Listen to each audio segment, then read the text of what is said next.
नमस्कार। आइए सबसे पहले बात करते हैं आपकी कनिष्ठा उंगली के बारे में।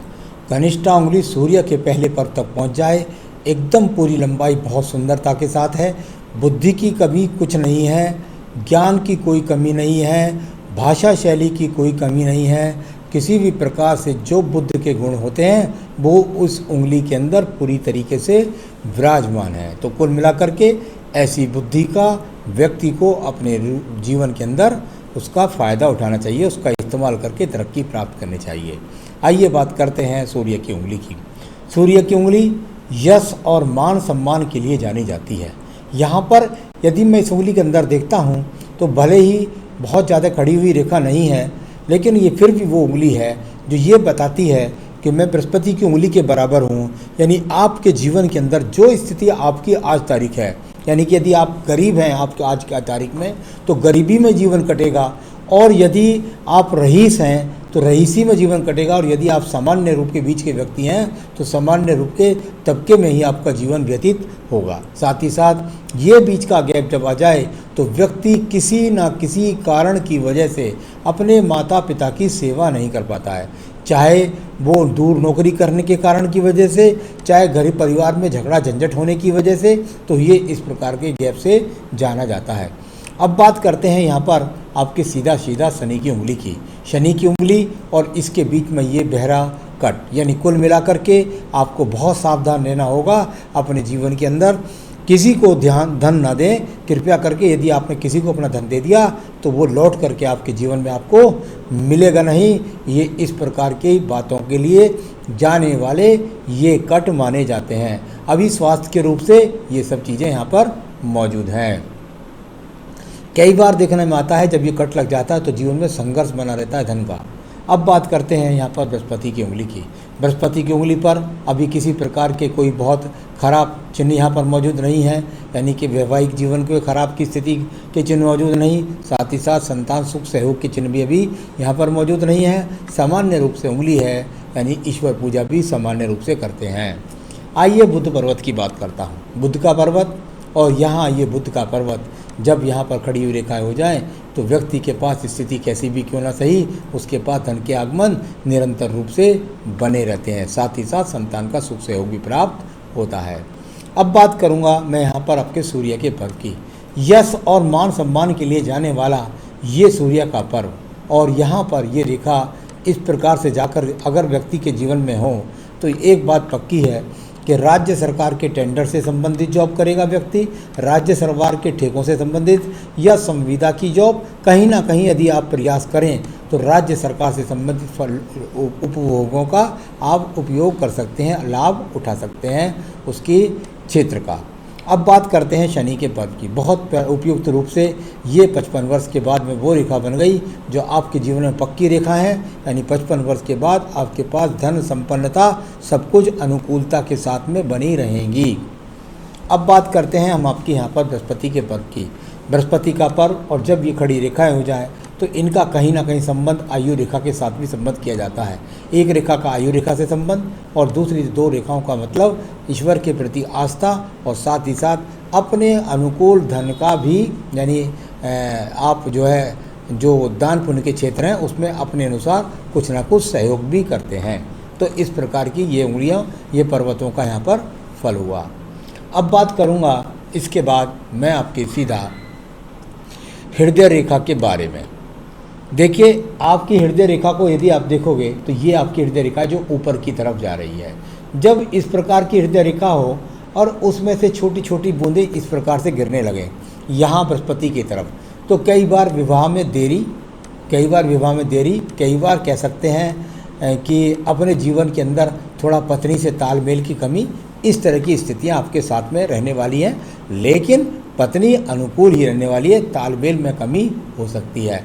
तो ये अपने आप में हृदय रेखा, क्योंकि वहाँ पर इस प्रकार की थी, शुरू में चली है ऊपर और नीचे करके, यानी कुल मिलाकर अपने जीवन के अंदर आपके प्रेम संबंधों को भी दर्शाती है ये कई प्रकार के, और साथ ही साथ अपने जीवन के अंदर अभी कोई किसी भी प्रकार का रोग के संकेत भी यहाँ पर मौजूद नहीं हैं।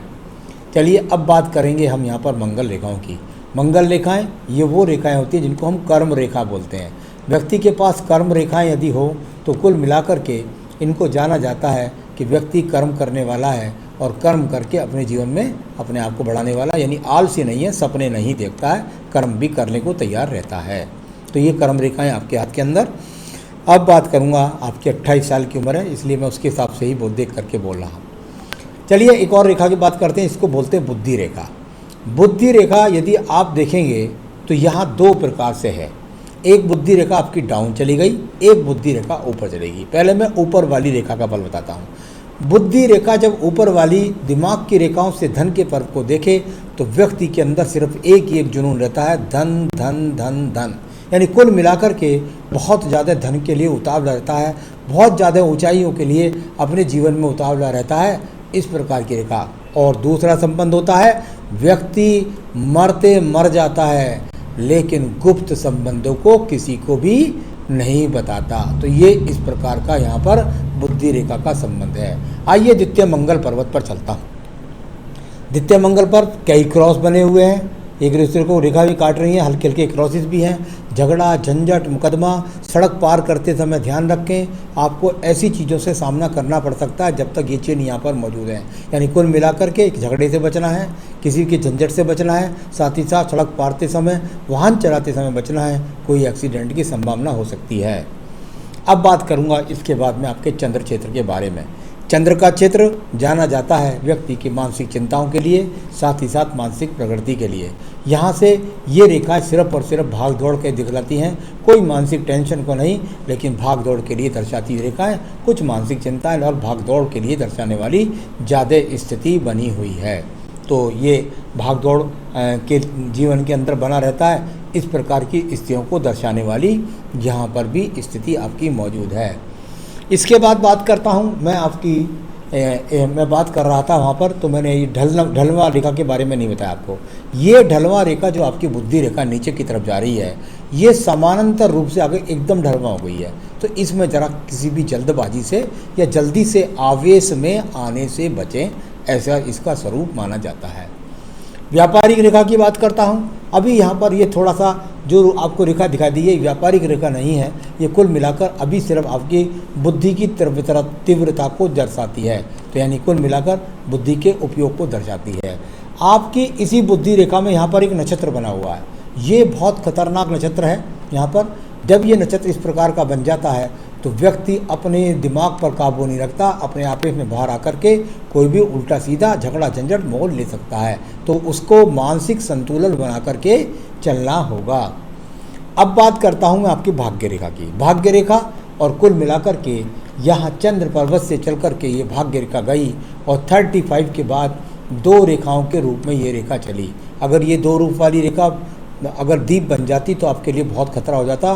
35 से लेकर 55 तक आपके पास आमदनी के स्रोत बिल्कुल बंद हो जाते। तो कुल मिलाकर ये 2 रेखाएं चल रही हैं, यानी व्यक्ति का नौकरी के साथ दूसरा काम या व्यक्ति के 2 काम, यानी कि एक पत्नी के द्वारा आमदनी और एक स्वयं के द्वारा। तो इस प्रकार से इन रेखाओं का फल भी जाना जाता है।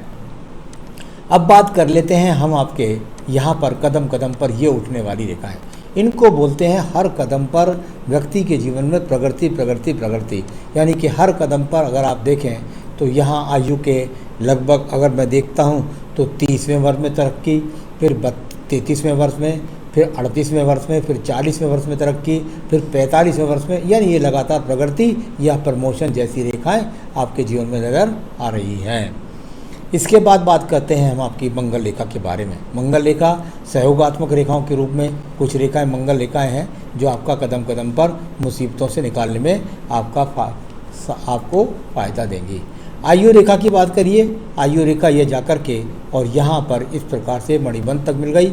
80 साल की आयु रेखा भी है, शुक्र पर्व से निकलने वाली रेखा बताती है मैं आपके जीवन के सुख साधन आपको पूरा करके दूंगी। तो चलिए, ये सब आपका हाथ की रेखाओं को देख करके मैंने आपको बताया। अब मैं बताने वाला हूँ आपके सवालों के जवाब। क्या मैं IAS बन सकता हूँ या कोई अधिकारी बन सकता हूँ? मैंने सूर्य पर्व का इन्वॉल्वमेंट देखा।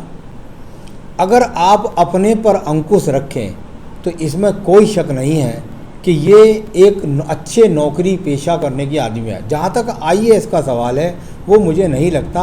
ये मुझको लगता है कि अगर आप अच्छी तरीके से मेहनत करें तो कोई राज्य सरकार की नौकरी प्राप्त कर सकते हैं।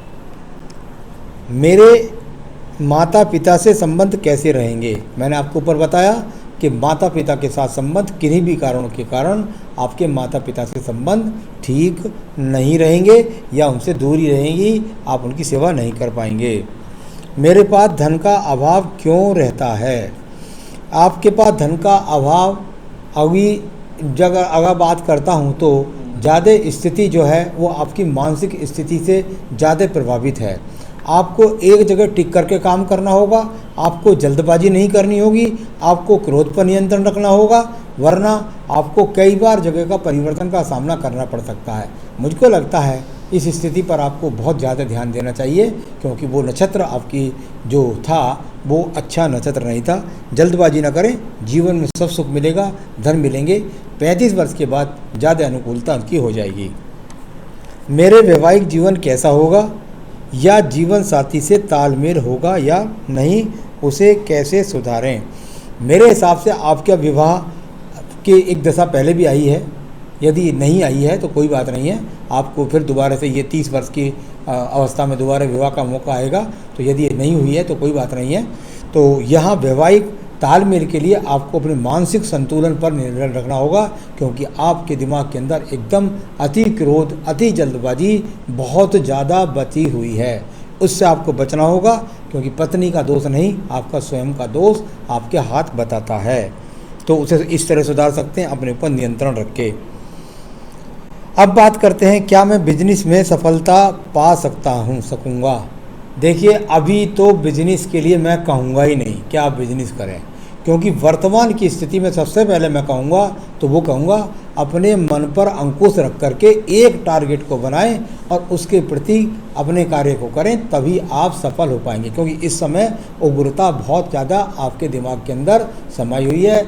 यहाँ पर भी बहुत सारे एक्स के चिन्ह हैं। ऐसी स्थिति में पत्नी के साथ व्यक्ति बहुत झगड़ता लगड़ता है, तो ऐसी चिन्ह बने हुए हैं। अगर नहीं हुई है, शादी हो गई है, अगर क्योंकि पिछले समय में शादी की दशा थी मेरे हिसाब से, तो अगर हो गई है तो थोड़ा आपको संभल कर रहना चाहिए, अपने ऊपर अंकुश रखना चाहिए।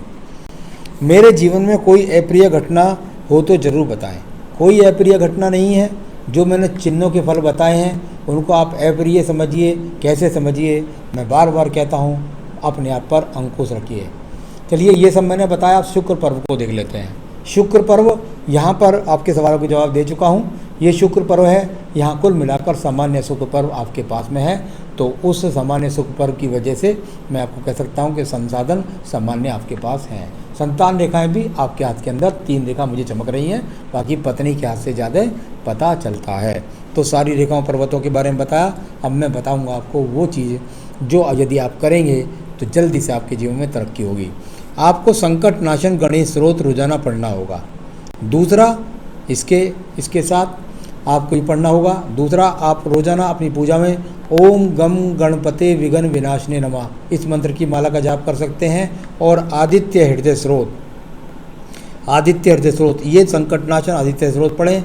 एक मंत्र ओम गम गणपते विघ्न विनाशने नमः उस मंत्र की माला का जाप करें। और साथ ही साथ एक बेहतरीन सा आप पहन सकते हैं पोखराज, अगर आप चाहें तो मुझसे भी ले सकते हैं। तो ये सब करिए, जीवन में सुखी रहिए। यही मेरी शुभकामनाएं। नमस्कार।